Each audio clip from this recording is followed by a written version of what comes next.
Good afternoon, everyone. My name is Rachel McDonald, and I am an educator here at the Dauphin Island Sea Lab. Today, you have joined us for our Zoom webinar on what's an invertebrate.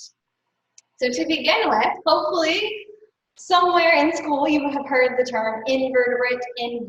Now, when we talk about invertebrates, this is the group of animals that does not have a backbone. So we are going to be focusing on animals, the invertebrate side, so animals without a backbone. And I'm going to break them down into different groups called phylum. So if you remember back thinking kingdom animals, phylum is the grouping underneath that. And so these groups are organized, they have similar characteristics, and what we're going to talk about within those phylum are some of the different animals that you already know, or maybe some that you have questions about and want to learn more about, and some local ones. So we can look at some of the different sizes, shapes, colors of some of those animals and look at what they eat, what does their skeleton look like, and hopefully answer some of those different questions about some of the main groups of invertebrates. We're not going to have a chance to cover all of the different phylum of invertebrates that we have, but we're going to talk about some of my favorite invertebrate groups that we have and that we share about in some of our classes here down at the Sea Lab. So the first group we're going to talk about is Phylum Porifera. So hopefully behind me on the board, you can see that phylum name back behind me. And porifera, if you're not sure what that means pore bearers. And to hold up one of those, you probably know them as sponges. So what I'm holding in my hand, I'll get a little bit closer to the camera so you guys can see it. These are our tube sponges. And this is one type of many types of sponges that are out there in the ocean. So if you can see behind me, I have pictures of a couple other types of sponges. And a lot of times sponges are named by what they look like. So this one looks like tubes. There are different barrel sponges. This one here is a vase or another type of barrel sponge. So a lot of them get called by what they look like. And they're normally a lot prettier than the one that I'm holding in my hand. So once they dry out, they do lose some of their color. But if you look at the pictures behind me, you can see all of the different colors. They can be bright blue, bright yellow, some of them purples as well. So lots of different sizes and shapes. Now, one of the main questions we often get about sponges are those really an animal? They look like a plant. Now, if you think about what plants do, they make their own food. Since I said this was an animal, he doesn't make his own food, right? He needs to eat. He's not able to photosynthesize and create his own food. And the way that he eats is not by walking around. He's actually stuck in place. So he is going to kind of wait for that food to come to him. And water currents are one of the main ways that food comes by and he's able to collect them. So I mentioned before that porifera meant pore bearers. So along his body, there are lots of little bitty holes or pores that is able to have water flow through it. And lining those different pores, there's a specialized kind of cell that has a flagella. So think about a hair-like structure, and they are able to beat all together and actually kind of help pump the water through the sponge. So they're very, very, very good filter feeders and can pump a lot of water through them in a single day. But they are doing that to eat. So they're not necessarily worried about cleaning the water for us, but they are hungry, right? And so they need to be able to get that food. And they're going to eat something called plankton, which we talked about in one of our recent Facebook Lives. So if you haven't watched that one, you should go back and learn more about plankton. And so these can be small plant or animal types of plankton that he is going to eat. He's not going to eat some of the larger types of plankton. And so they would kind of collect them on those flagella. He has some sticky collar cells, and then he would be able to engulf those different plankton to be able to eat. Now, once they're done with that water as it's moving through, they're also going to need oxygen. So he would pull the oxygen out, and then the water would come out through these different tubes on the top, right? These different openings, and some of the larger sponges may just have one opening, and that is called the osculum. So those are a couple of the parts of the sponge. Now, the other thing I wanted to mention is his skeleton that I'm holding here. And so this skeleton is made of different types. So think about it as kind of being like fibers or threads. And so there's spongin is one type of fiber, or he might actually have something called spicules that might be made out of silica. And those could be very hard skeletons then, right? Thinking about silica, sometimes they can be calcium as well, calcium carbonate. And so if you think about the spicule, think about a long, thin, needle-like structure, and if you were to zoom under a microscope, you'd be able to see that skeleton and see how the water is able to flow through the sponges and how they are able to eat. Now, what I'm going to do next is ask if anybody has any questions. So I'll ask Lauren if she has any questions for me so far. Yeah, do sponges have mouths? Do sponges have mouths? Good question. So they don't have a mouth that we think of, right? We think about having a specialized organ. Sponges don't. They're very simple animals and they don't have a mouth. So don't think of SpongeBob. He's not a good example of what a sponge actually looks like. No true mouth, but they use those collar cells to collect their food. Sometimes people think that the osculum is the mouth, but that's just the tube that the water flows out of. All right, I'm going to put our sponge back and we're going to move on to our second phylum, which is Cnidaria. Now this group, that term Cnidaria or Cnido, refers to nettle. And so when you think of this group, think of animals that sting, so the cnidarians. And they have a specialized cell called a cnidocyte that has those stinging organelle on them that many of us might be familiar with. You've ever gone to the beach and gotten stung by a jellyfish. That's one of the animals that we might know maybe too well in this group of animals. The other two main ones that I have behind me, we have the corals over here, and then we have the sea anemones over on this side. And I do have a couple of each that I can pull up and show you. So this is one of our common jellyfish we get around here. This one is our Portuguese man-o-war, and when we preserve them, if you've ever seen on the beach, you know they're a really pretty blue color or purple. He's missing that color just because of how we preserve them and being in this jar. But you can see one of the two main shapes of this group of animals. So this one has a very distinct bell shape. That's called the Medusa, and he has the tentacles hanging down underneath. And then the other shape that they have, if you think about the anemone, right, they have that polyp shape, where the coral also has that soft body, right, with the polyp shape on it. So think about that being invertebrate with the tentacles facing up. And the tentacles is one of the characteristics that defines this phylum. They use those many times for defense or to help them with eating. So if you think about corals, I'm going to grab one of a large chunk of coral that we have here. This is a branching coral. We wouldn't find this one locally. You'd have to get a little more tropical for that. But this one is, you can think about it as being a reef-building coral, right? So it's going to create habitat and it's going to grow on top of each other. And the polyps would be covering this skeleton. So this is the skeleton that we see. And those polyps would secrete this skeleton and grow on top of each other. But they would feed, right, and use those nematocysts that they have as well, those stinging cells, to eat and to defend themselves from predators. So they can use those stinging cells to do both of those things. Now I mentioned those stinging cells, and I want to describe them to you a little bit. So if you imagine kind of a cup, so a C shape with a lid on the top, when we look at those stinging organelles, we have our cnidocytes, and the common one that we like to talk about are the nematocysts. And so you have this cell here on the tentacles, and when that receives some pressure, it can pop open and out shoots this coil rope with a little harpoon on it. And many times that does have a toxin on it. So you do get stabbed by a jellyfish and they'll get that toxin in that wound. And so sometimes you can get welts or it really stings, right? We say that term all the time. Well, our anemones and our corals can do that too. So always be cautious around this group of animals and know whether or not they can sting you. And most of the time they can. Sometimes we don't feel their stings.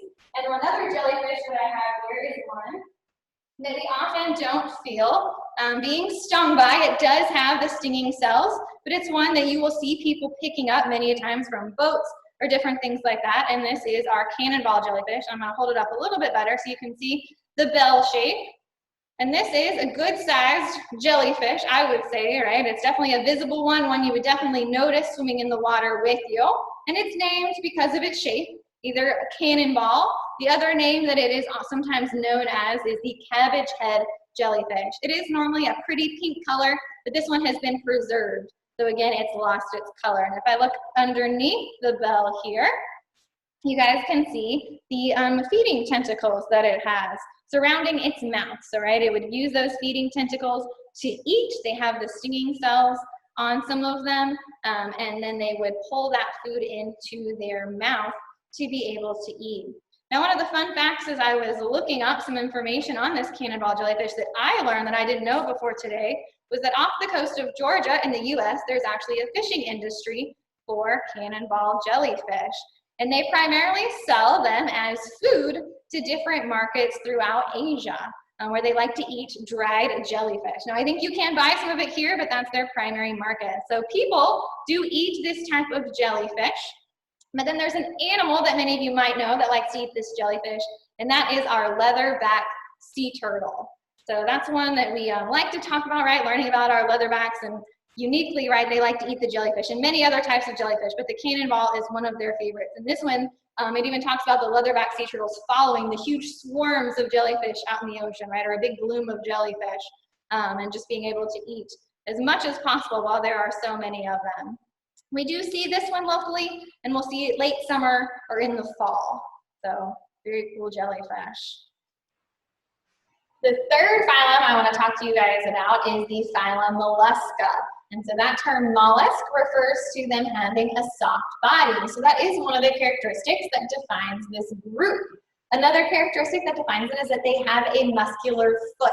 Now it can look differently depending on the animal, but if you've ever seen a snail crawling around, right, they are crawling around on that muscular foot, or you've seen a clam sticking something that's slimy out of its shell to dig down or burrow down in the sand, that is their foot as well. So they can use them to move around, to dig, different things like that. So also many of them in this group have a shell, not all of them, but many of them have a shell.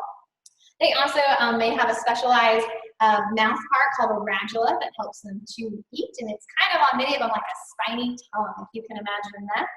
And then lastly, many of them that have the shells, right, have a mantle to produce that shell, but even some that don't have shells will still have a mantle, and that's what we call the main part of their body. And you'll be able to see that really clearly on one of the groups of animals, but not the one I'm going to talk about today the most.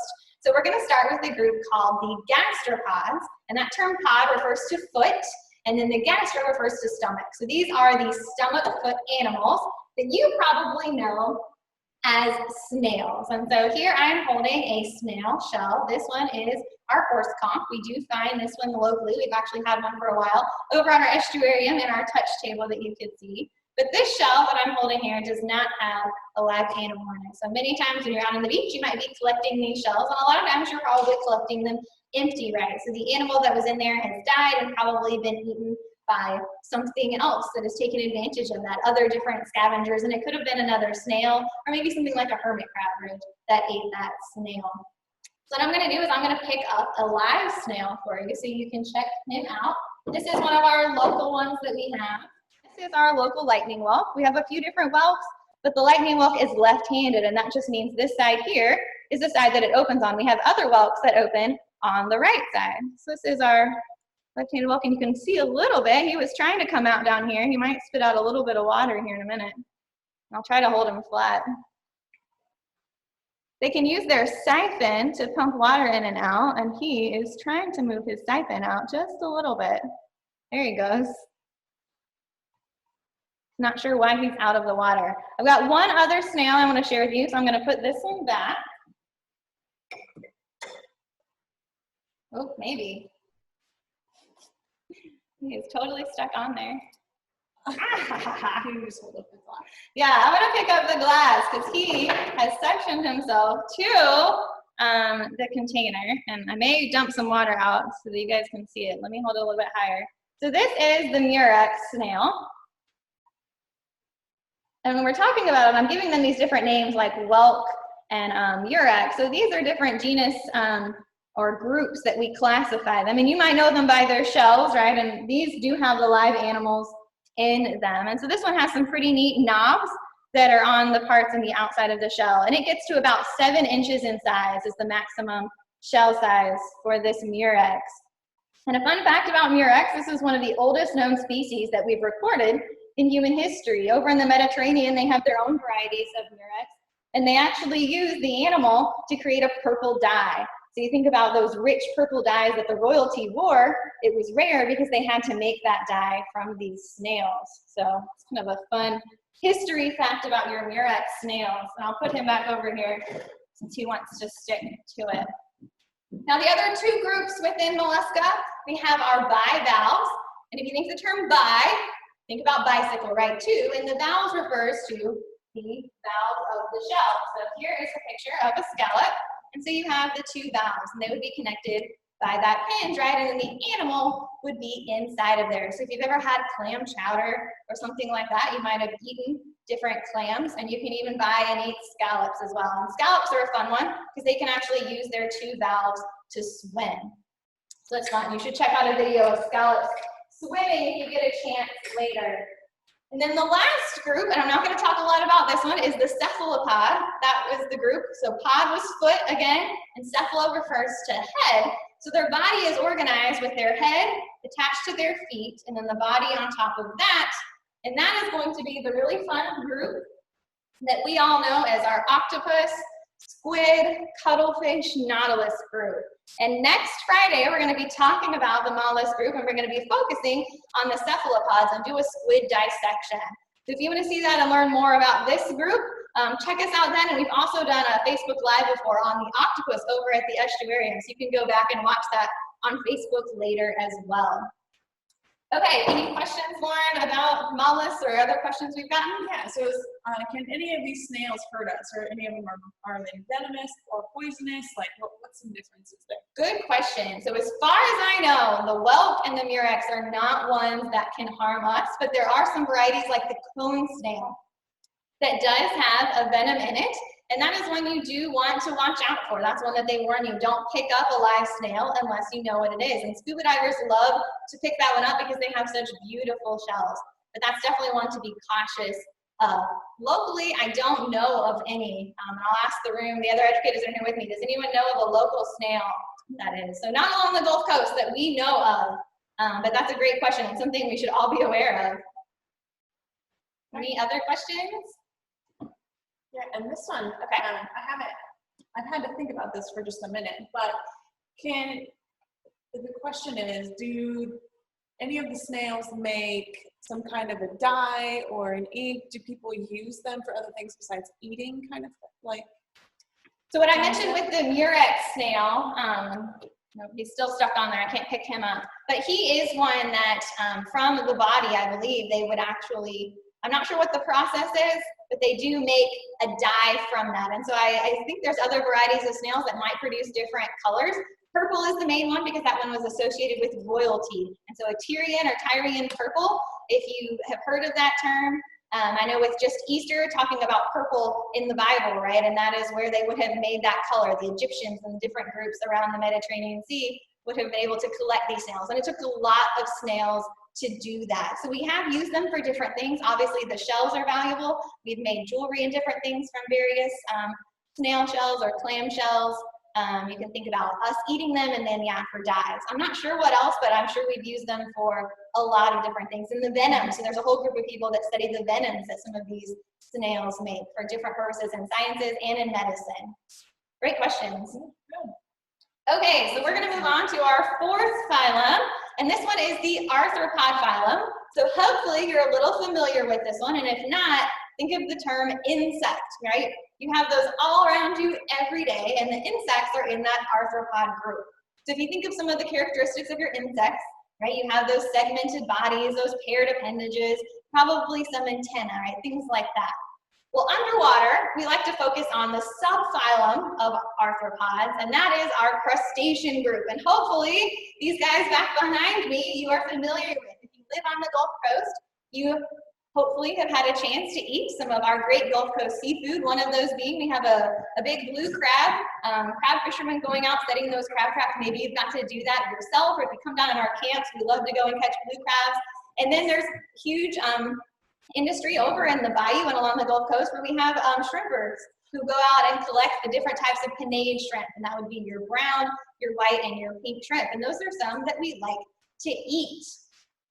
And I have a blue crab here. Let me grab it, and then I can show you. So back behind me on the screen, I'm going in the wrong way again. All right, there we go. We have a male blue crab, and so you can identify them underneath on their abdomens. Now the males have a very small, skinny abdomen, and what I have here is a female. And there's something different about this female. So you can see her wider, round abdomen, and what she has held up against her, this is her sponge, or her egg mass, right? So in this would hatch probably millions of teeny tiny little blue crabs would hatch out of this, and they would be plankton size, right? So the currents are gonna move them around, and they're gonna be food for hundreds and thousands of different animals, and only a few of them are gonna survive and be able to reproduce and create more blue crabs. But fishermen do look out for the females that have the sponge, and they always throw them back so that we have more blue crabs to eat and enjoy. And one of the other things about the blue crab, and this one's missing its pretty color because this one's preserved, is they are a swimming crab. So a lot of this group, the crustaceans, are all benthic. So they hang out on the bottom, but this blue crab can swim. Now it does hide, it'll bury itself, but you might actually see it swimming at the surface of some shallow waters with these swimmerettes. So its back appendages have been adapted for swimming. So that's our local blue crab. The other thing about the crustaceans that you probably know and you think about, right, is that skeleton. They have that hard exoskeleton, and they do have to molt as they grow. So on the beach, you might see exoskeletons. So here we have an exoskeleton, right, a molt from our horseshoe crab. And I'm going to hold up a larger horseshoe crab here in a minute. So you might find the molt of it on the beach as they grow. And they molt a lot when they're young, as they're growing really rapidly. But maybe only once a year that adult blue crab molts. And it could, if it had lost a claw, slowly regrow that claw every time it molts. So luckily, if he loses that claw, he might be able to regrow it later on. Now I'm going to go ahead and grab my horseshoe crab, and then we'll take questions right after that. So this one is a horseshoe crab here, and I'm going to try to angle it the right way so you guys can actually see it. But this one is not a true crustacean. So another subphylum that we have within the arthropod group is our chelicerates, and he is a part of that group. And you know some other chelicerates being spiders and scorpions. So he is more closely related to spiders and scorpions than crabs, but they were given that name crab anyway. And the horseshoe name, if you recognize the shape of this top part of its skeleton up here, you can see it's shaped like a horseshoe. Now, some fun facts about our horseshoe crabs is we do find them along the Gulf Coast. You might go out on the beach and see them in the shallow water. They will bury themselves in the sand. Underneath, I can flip them over. You can see some of those paired appendages and his gills. And then something that people are always worried about with the horseshoe crabs if they see them is this tail, or the telson hair. Not to worry, this isn't a weapon that they're going to use to stab you. They kind of use it more as a rudder for steering. They're not the best swimmers, so this kind of helps them direct themselves, as well as a lot of times you might see them flipped over in the water. They use this tail to help flip themselves back over. So they are a really fun one to get to see, and one that it's normally pretty safe to touch. We have some over at our estuarium that if you get a chance to visit us in the future, we have a touch tank where you can actually go and get to touch the horseshoe crabs. All right, Lauren, do we have any questions? I'll stand back in the screen. We do have a question. Okay. I'm trying to read up on it really quick too, because I think it's a great thought. But I think also you don't have to answer it directly. However, Aaron was asking about how crabs are sometimes they're usually red, so how are these ones blue? And to kind of give you a better answer for that, Aaron, it's more like that's the color of the things that they eat and the pigments that they pick up. So scientists really don't know why exactly they are blue. But maybe one day you can help us and tell us why they're blue. Yeah, that's a great question, and that's not one that I knew, so that's good information to know. We'll have to look up more about that so we know more about that in the future, and hopefully researchers can tell us more. But I think that's about all. All right, that's it for questions? Okay, so we're gonna move on to our last group, and this is the Echinodermata group. That term, it's a long one, right? Echinodermata. Maybe you recognize that last chunk. Maybe you've been to a dermatologist, right? Skin, and the echino refers to spiny. So these are our spiny skinned animals. And this is one of our more complex groups of invertebrates we're going to talk about. They have some cool systems. They have something called a water vascular system. Basically, they're able to move, and they use different canals with water in it to help them feed, for respiration, and to move around. So it's a really cool system that all these animals have in common, because if you look at the pictures behind me, not all these animals look the same. So we have our lovely sea cucumber that I'm standing right in front of, our sea stars, and our sand dollars. And they look pretty different, but that's one of the main characteristics that puts them in that group, as well as, of course, having some sort of spiny skin or something that looks spiny. Not all of them are hard. So this is probably one of our favorites of this group, and one you're probably familiar with. This one is our sea star. This one is a spiny sea star. We don't find these around here, but this is a really fun one to show because it's so large. The picture that I'm standing right in front of is actually two of the species that we find if we go offshore on the boat. So a royal and the lion sea star we find around here. And some of them do have some very, very pretty colors. Now, a lot of our sea stars are predators. And so you might think about how they eat. You might think about their tube feet that you see on the bottom. And one of the defining characteristics about them is their arms, right? We think about a lot of them having 5 arms. Some do have more, but 5 is kind of the standard number that we think about with our sea stars. And they have a central disc. And one of the things that you probably know about sea stars is with that central disc is intact, they can regrow those arms from it and just have another arm to use and to move them around. And it's not the spine. So we think about sometimes the spines on top, those are the arms. Now the other group that I wanted to show that I didn't have a picture of, this one was our sea urchin, and he is closely related to our sand dollar. Now they both have that round shape, and our sea urchin would have had some large spines when it's alive. What we have left are just the test. And the sand dollar that you can see here, this is a picture of a live sand dollar, and it's covered in lots of small spines, and they use those to move around, and then some of the ones they have underneath they will use to eat as well. And these guys can regrow their spines, so they don't have the arms like we talked about with the sea star, they have those spines that they can regrow. And then the last one with this group that I'll pick up again, he's not super exciting to have here. They are more fun if you get to see them in a touch change or get to see them live. This one is a sea cucumber. You can probably guess where he got his name from, right? He's in the general shape of a sea cucumber. They come in all different shapes, sizes, and colors. This one doesn't have any defining spines that we can see. Definitely no arms, right? That tells us that that one is a sea star. But what these guys do have, that's a defining characteristic, is around the mouth, and it's really, really small, I know, and hard to see, but they have some tentacles right around the mouth, and they use those to filter feed, so to collect different plankton, and some of them make a really cool mucus as well that they use to help them to eat. So that is our sea cucumber. Okay, so with that, I think we've covered all of our different phylum that I wanted to talk about. I know that last one was quick, but I know we're running kind of a little long on time. So I'll ask Lauren and Chris, are there any other questions that have come up, or does anyone have any questions now? If you want to ask something, now is the time to put that in the chat box so that I can try to answer them. Yeah, I mean, just for clarification, what is a test? What is the test? That's a really good question. So we think about their skeletons, right? Their body, that is the test, the body form. For the sea urchins and the sand dollars, we call those tests. And I'm not sure if it's called the same thing for the sea star, but I know it is for the sea urchin and the sand dollar.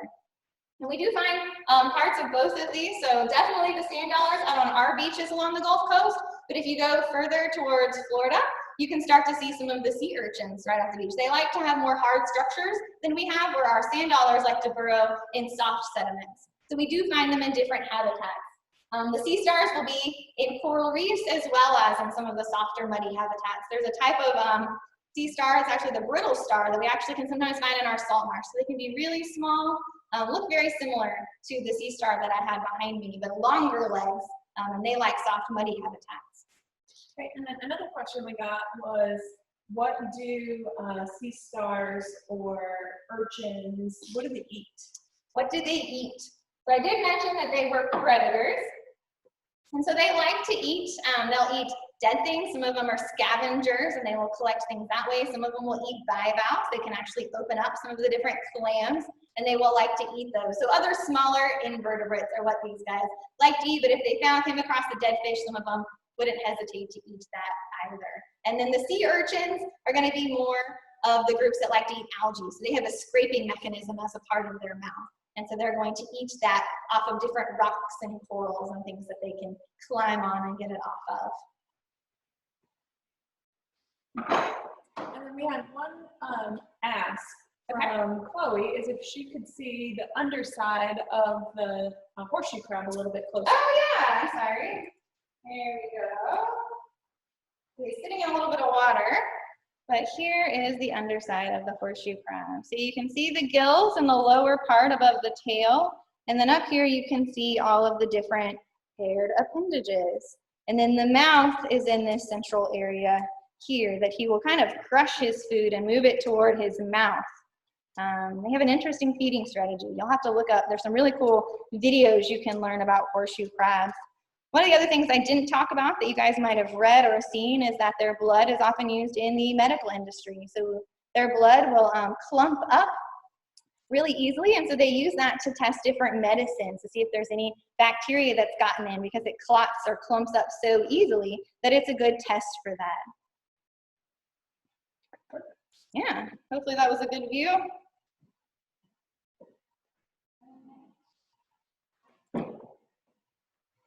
Any other questions?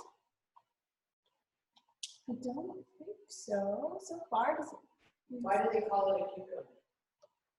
It's the shape. So they call it a cucumber because it's in the shape of a sea cucumber. And some of them, if you look at pictures or different videos, they are going to be, in general, always that shape, but their color. Some will have spines, some will have more obvious tube feet. That really does vary, but they always have that kind of elongated, soft-looking shape. Cool.